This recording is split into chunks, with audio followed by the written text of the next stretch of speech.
On that same tour of Asia, the American president is due to meet his Chinese counterpart, President Xi Jinping, on Thursday.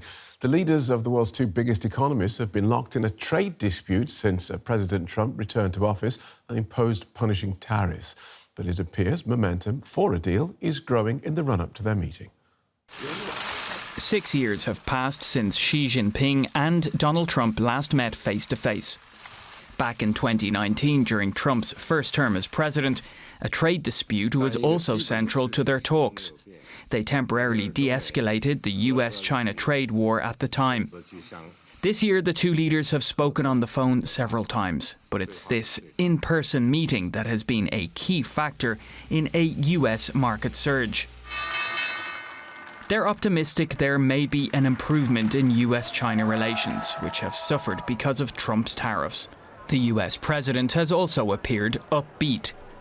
We have China coming, and it's going to be very interesting.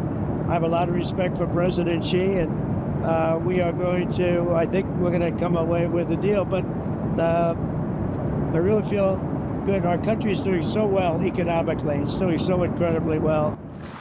The Chinese foreign minister has been more cautious ahead of the high-stakes meeting in South Korea.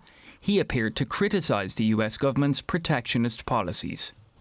We call for an end to politicizing economic and trade issues, artificially fragmenting global markets, and resorting to trade wars and tariff battles.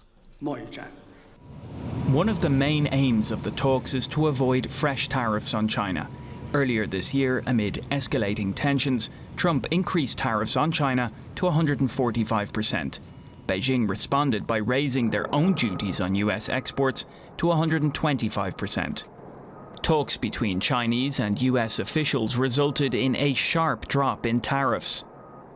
But Trump threatened a new 100% duty on Chinese goods from November over restrictions from Beijing on the export of rare earths, which are essential for US industry.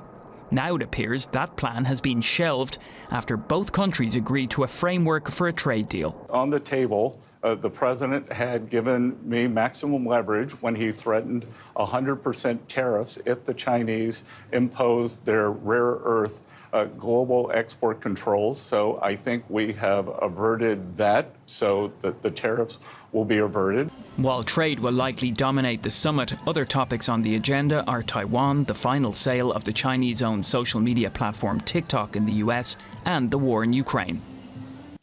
Well, Wyne is Senior Research and Advocacy Advisor on US-China relations with the International Crisis Group. He joins us from Washington, D.C. Welcome to DW. What do you think will count as a win for each side in this meeting? Well, both leaders want to de-escalate. The past few months have been very bruising for the economies of both countries. So I'm not expecting any major breakthroughs in this meeting between President Trump and President Xi, but it's important. This is the first in-person meeting between the two leaders since President Trump retook office. I think two outcomes that we can reasonably expect. One, I do believe that the two leaders will bless the framework that you referenced in your earlier remarks between U.S. Treasury Secretary Scott Bessent and his Chinese counterpart. I think that the two leaders will bless that framework, creating for a more enduring trade truce. And it looks like there's been some reporting that President Trump is willing to have fentanyl-related tariffs on China if China commits to cracking down more vigorously on the export of fentanyl precursors. OK, so where do you see China going on rare earths? So it looks like, China had threatened a much more expansive, much more protracted export control regime for rare earths, and those export controls, much more expansive ones, they were due to come into effect on December 1st.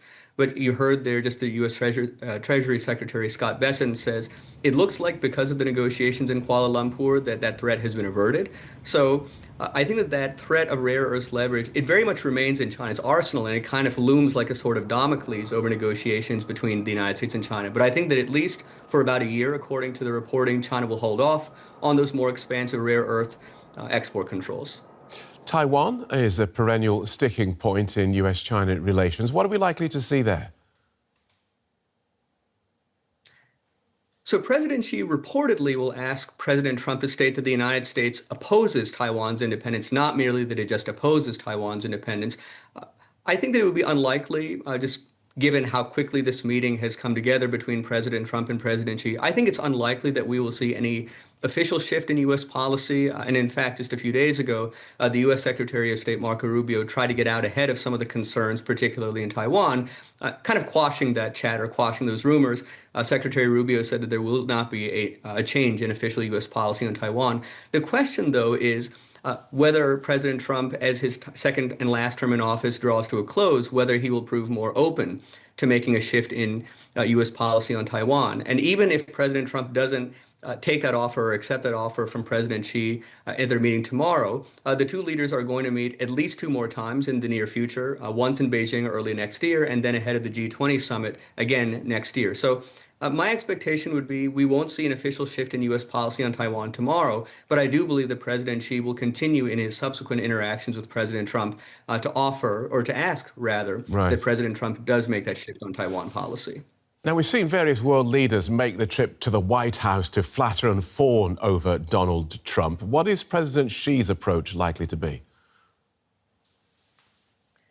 It's a stick and a carrot. It's a combination. So the stick, I think you already alluded to, in the form of rare earth leverage and other forms of economic leverage that China can use to inflict significant pain across the U.S. economy, whether the impact on soybean farmers and the agricultural sector more broadly, whether the impact on the automotive industry. So one is a stick that she can brandish, but to your point about flattery, there's also a carrot. And it connects to the discussion we were just having about Taiwan.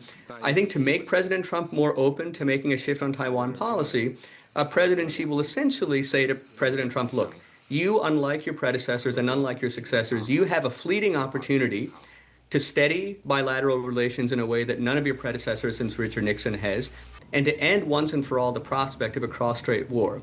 And given that President Trump has said he wants to be remembered as a uniquely consequential and visionary peacemaker, I think that as he draws closer to ending his time in office, I think that that pitch on the part of President Xi will likely entice him more and more. OK, thanks for taking us through that so clearly. Wyne from the International Crisis Group. Thank you very much for having me.